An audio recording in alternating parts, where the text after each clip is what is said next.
Estamos começando mais um Endireitando, aqui diretamente dos estúdios do Grupo Notório, que eu agradeço mais uma vez aqui todos que fazem o Grupo Notório, em especial o Alan, a Mari que está com a gente aí, o tio Mauro. E hoje eu estou tendo a honra de receber aqui a professora Blaine Queiroz Caula, não é? Caula, né, professora? Isso é. A senhora é do Recife, né? A senhora me disse uma vez que Não, traz. boa parte dos caula estão lá, né? Ah, a senhora é Migraram, daqui, mas caula é daqui, do Fortaleza, Ceará, né? Ceará. Do Ceará. Professora, eu já conheci a senhora pelo Instagram, gosto muito do seu trabalho e assisti uma palestra que eu disse para a senhora que foi uma das melhores palestras que eu assisti lá na Expo Direito, onde a senhora fala do constitucionalismo ambiental e eu queria que a gente trouxesse esse assunto para cá. Seja muito bem-vinda, tá? Ao nosso podcast. Se a senhora quiser se apresentar, fique à vontade aí, use um pouquinho do tempo para se apresentar para a gente, para que eu e as outras pessoas que estão nos assistindo possam conhecer um pouquinho da sua história. Bom, eu sou Blaine Queiroz Caula, sou formada em Pedagogia pela Unifor, formada em Direito pela Unifor, mestre em Administração pela Unifor e com doutorado em Desenvolvimento Sustentável pela Universidade Rovira e Virgília, em Tarragona, Espanha. Leciono na Unifor há 22 anos, disciplinas de Direito Ambiental, Gestão de Conflitos, Monografia e Prática Jurídica, né? O estágio final para o aluno colar grau. Excelente. Sou pesquisadora, né? Minha expertise é meio ambiente, mas eu também pesquiso na área de família por conta da disciplina do EPJ, porque a gente lida lá muito com direito de família, é o carro-chefe, um pouco de consumidor, civil, no geral, mas o carro-chefe é família, então eu também pesquiso na área de família, mas a minha expertise mesmo é meio ambiente. E aí, em 2012, eu criei um seminário internacional, que hoje é um grupo de pesquisa no CNPq, Diálogo Ambiental Constitucional Internacional. Já fizemos em 5 universidades espanholas, 2 universidades italianas, uma universidade francesa, 4 universidades portuguesas. E aqui no Brasil fizemos no Conselho Federal da OAB, fizemos na Unifor, que é o berço do diálogo ACI. Fazemos sempre com a Escola da Magistratura do Tocantins, fizemos já com a SMEC, fizemos com universidades federais de Uberlândia, a UFT no Tocantins em parceria com a SMAT, Dom Helder Câmara em Belo Horizonte. E é assim, então a gente está sempre fomentando a pesquisa do direito, porque eu só acredito que o direito avança com a pesquisa. Perfeito. A gente percebe que é um trabalho extremamente relevante, não é? Relevante. E já pegando aqui o gancho que foi debatido na palestra da senhora, cujo tema foi constitucionalismo ambiental, eu queria que a senhora explicasse para a gente em que consiste o constitucionalismo ambiental e até que ponto a Constituição brasileira ela já está atendendo essa perspectiva ou não. Bom, o estopim de tudo isso foi em 1972, com a Conferência de Estocolmo, na Suécia, e o Brasil participou dessa conferência, teve uma participação, uma voz muito tímida e muito favorável ao desenvolvimento a qualquer preço, porque existe uma linha divisória entre primeiro mundo e terceiro mundo. Eu não sei onde é o segundo mundo.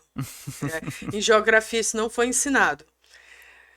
Quais são os países do segundo mundo? Eu não sei. Só tem primeira e terceira. Parece. E aí, qual é o grande problema entre esses dois grandes mundos?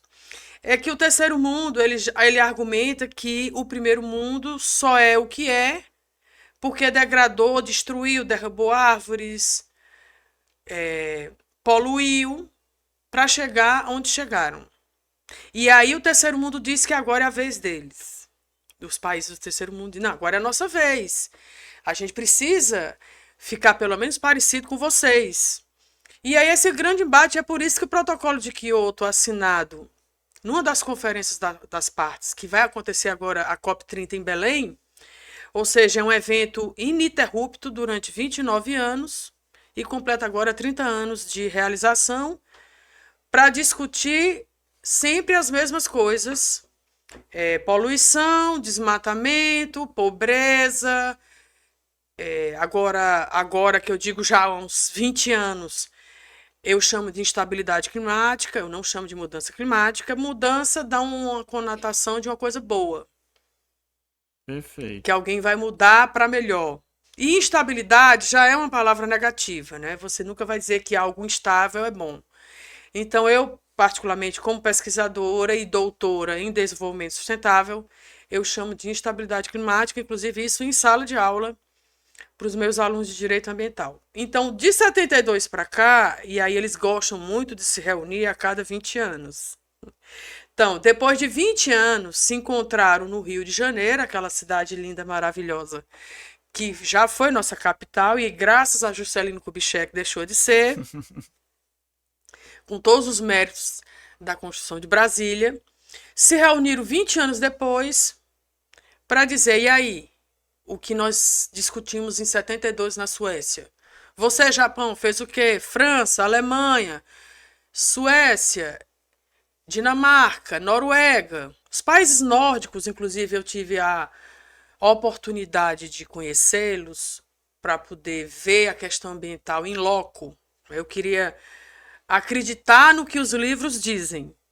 E realmente são dois mundos muito diferentes.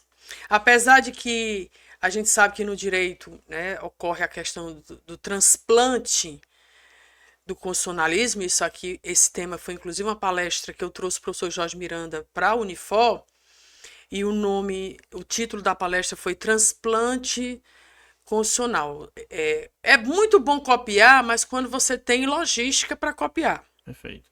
Então, aí 72, 92, depois Rio mais 20, de novo no Rio de Janeiro. Isso são conferências isoladas, não é a mesma coisa da Conferência das Partes, que inclusive a Alemanha já sediou 3 vezes. Uhum. E é a primeira vez que o Brasil cedia, porque em 2020, com a pandemia, o Brasil declinou de realizar a COP, que seria a COP, eu acho que a 28 ou 27. O Brasil declinou, mudaram para o Chile estava em toque de recolher e às pressas transferiram para Madrid. E isso tudo para dizer o quê? Ora, bem, se esses países se reúnem há 30 anos, ininterruptamente, significa que coisas muito graves estão pendentes de solução. Porque eu vejo muito assim, esse espetáculo da imprensa, né? Eu tenho grande admiração pela imprensa, pela liberdade de expressão, mas eu chamo de espetáculo porque divulgam um fato, mas não propõem a solução e não entrevistam pessoas que poderiam apontar soluções, né? Então eu acho que fica essa crítica construtiva aí para esse segmento de que a gente precisa também saber dos fatos e saber das soluções. Tipo, tá, por que é que os homens continuam batendo as mulheres se o feminicídio foi tipificado como crime? Eu quero essa resposta. Eu, como mulher, como mãe de uma filha mulher, eu quero essa resposta. E isso para o meio ambiente é para ontem, como disse o Luther King Jr. O amanhã já é hoje. E aí esse constitucionalismo, Portugal constitucionalizou o meio ambiente em 76, Espanha 78, Estados Unidos e Inglaterra, a gente sabe que é o sistema common law, então a proteção ambiental não necessariamente está dentro do texto constitucional, até porque eu acho que uma das constituições mais rígidas é a norte-americana. Eles não têm essa estrutura de emenda constitucional como o Brasil tem. A portuguesa, eu considero uma constituição mais rígida do que a nossa, porque eles fazem uma reforma constitucional e eles passam 5 anos discutindo essa reforma para saber se precisa mudar o texto constitucional. Então, isso é algo que podemos chamar de rigidez constitucional. O Brasil, a gente dorme e acorda com mais propostas de emenda constitucionais e o nosso querido, amado artigo 5º, que a minha grande crítica é ele sem algarismo romano, porque a gente não estuda, as crianças não estudam mais algarismo romano e os adultos não sabem algarismo romano. Essa é a realidade, ponto. O nosso artigo 5º ele já está chegando no inciso 80, e isso é muito antipedagógico para você querer que um nutricionista, um dentista, um médico, um engenheiro leia a Constituição. Então, quando chamo a Constituição de cidadã, eu faço uma crítica, inclusive eu pretendo atualizar o meu último livro, que é sobre direito constitucional ambiental, fruto da minha tese em Tarragona. Como é que eu posso chamar a Constituição cidadã se ela não me atribui os deveres? Não existem direitos de graça. Com uma frase que eu sempre digo de Flávio Galdino, direitos não nascem em árvores. Onde estão os meus deveres? Então, já falando de constitucionalismo ambiental, o meio ambiente ele interfere na Constituição brasileira em vários outros direitos fundamentais também, que é o que chama de restrições aos direitos fundamentais. Então, ele interfere na ordem econômica, ele interfere na propriedade privada, ele impõe obrigações aos 3 entes da federação, União, Estados e municípios, e o Distrito Federal. Então, são restrições aos direitos fundamentais, inclusive ao direito à livre iniciativa. Até aí, palmas para o Constituinte. Mas o caput do 225, ele traz um dever, que ele diz que todos têm direito ao meio ambiente sadio e ecologicamente equilibrado, bem de uso comum do povo, essencial à qualidade de vida, impondo-se, aí vem o verbo imperativo, impondo-se ao poder público e à coletividade o dever de defendê-lo e preservá-lo para as presentes e futuras gerações. Parabéns, isso aí foi copiado das conferências internacionais, a de Estocolmo, a do Rio de Janeiro. Tudo bem, não é plágio. Mas aí ele vem com um parágrafo primeiro e diz: incumbe ao poder público, para a efetividade deste direito, o caput. Olha que palavra maravilhosa o legislador constituinte usou. Para a efetividade. Ele deixou claro que aquele caput, aquele meio ambiente sadio, ecologicamente equilibrado, que vai proteger a nossa vida e a nossa saúde, ele só vai se efetivar mediante o cumprimento das incumbências ao poder público. 2 pontos. Aí ele traz vários incisos nesse parágrafo primeiro, e aí ele traz o parágrafo segundo, ele aponta o princípio da responsabilidade e o princípio do poluidor pagador, a atividade de mineração, ele deixa claro que é uma atividade que prejudica o meio ambiente, mas dentro de uma ponderação de valores, num país que tem um estado chamado de Minas Gerais, e isso veio para ficar. Nós não vamos deixar de ter mineração, seria uma utopia acreditar nisso.